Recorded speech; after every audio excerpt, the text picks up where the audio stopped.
BJP గురించి మనం మాట్లాడుకోవడం బెస్ట్. ఎందుకని అంత మాట? ఎందుకోసం మాట్లాడుకోవడం బెస్ట్ అంటే అసలు బీజేపీకి తెలంగాణ రాష్ట్ర సంబంధం ఏంటి చెప్పండి నాకు. ఓకే, దేశాన్ని పాలిస్తున్న పార్టీ కదా.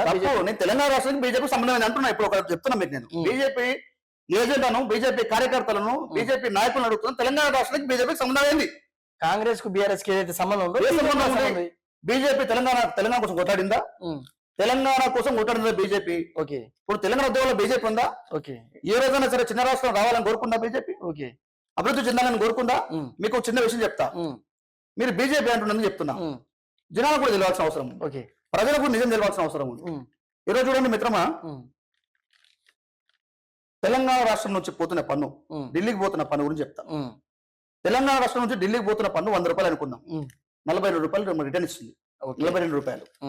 ఆంధ్రప్రదేశ్ నుంచి 100 రూపాయలు పోతే 51 రూపాయలు ఇస్తుంది. బీహార్ నుంచి 100 రూపాయలు పోతే 930 రూపాయలు ఇస్తుంది రిటర్న్. ఓకే, యూపీ నుంచి 100 రూపాయలు పోతే 252 రూపాయలు రిటర్న్ ఇస్తుంది.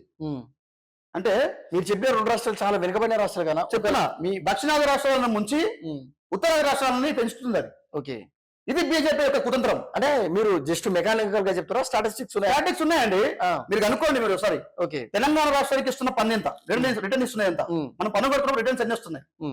తెలంగాణ రాష్ట్రానికి ఇస్తుంది ఎంత, ఉత్తరాది రాష్ట్రాలకి ఇస్తుంది ఎంత, దక్షిణాది రాష్ట్రాలకి ఇస్తుంది ఎంత, ఉత్తరాది రాష్ట్రాలకు ఎంత దోచి పెడతారు కనుక్కోండి మీరే. ఓకే, ఈరోజు చూడండి, ఉత్తర రాష్ట్రాలను 5 రాష్ట్రాలకు సంబంధించి 20,000 కోట్ల రూపాయలు రిలీజ్ చేస్తాం 2025లో. ఓకే, 20,000 కోట్ల రూపాయలు రిలీజ్ చేస్తే దక్షిణాది రాష్ట్రాలకు 53,000 కోట్ల రూపాయల నుంచి 63,000 కోట్ల రూపాయలు రిలీజ్ చేశారు. ఓకే, సో దేశం చూపిస్తుంది దక్షిణాది మీద 100%. మోదీ గారు బీజేపీ తెలంగాణ రాష్ట్రానికి అవసరం లేని పార్టీ. ఓకే, బీజేపీ నాయకుల్ని ఉరికించి కొట్టాల్సిన పరిస్థితి ఉంది మనకు. ఓకే, ఖచ్చితంగా కొట్టాలి. ఇంకో స్టేట్మెంట్ చెప్పండి. ఇంకో స్టేట్మెంట్, ఈ రోజు దేశ ప్రధానమంత్రి ఈ రోజు బీజేపీని స్టేట్ ఫార్వర్డ్ అడుగుతున్నా, స్టేట్ ఫార్వర్డ్ మా ముఖాలను పట్టుకుని అడుగుతున్నా, బీజేపీ నాయకుల్ని ప్రశ్నిస్తున్నా. ఓకే, కొంచెం సిగ్గుందా?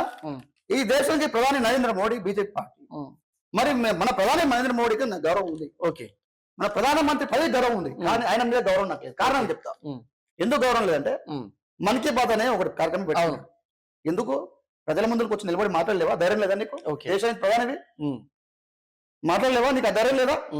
ఇంతవరకు కాంగ్రెస్ పార్టీ యూపీ హయాంలో 173 ప్రెస్ కాన్ఫరెన్స్ పెట్టిండు మన్మోహన్ సింగ్, నువ్వు ఒకరు పెట్టలేదే. ఓకే,